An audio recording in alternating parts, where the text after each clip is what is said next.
I think, the biggest thing is probably interaction with drivers, having them coming into the restaurant, having to sort of stop, take time to talk to them, sometimes even run after them if they're going straight to the kitchen to grab things before we sort of check them. And then also, I think for us it can quite often be a distraction if your job is to be looking after customers and to be keeping on top of things and making sure everything's going all right. Then suddenly you've got a whole other element to be thinking about, which is keeping on top of how many Uber orders there are so that the kitchen's not being overwhelmed,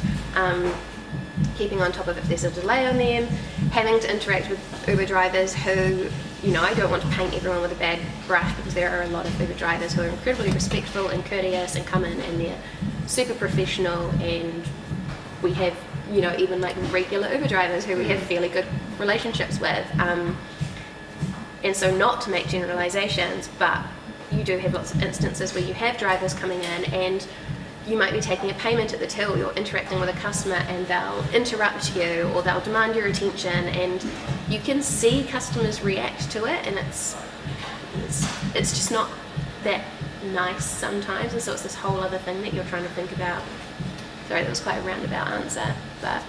I think it's just another element that we don't necessarily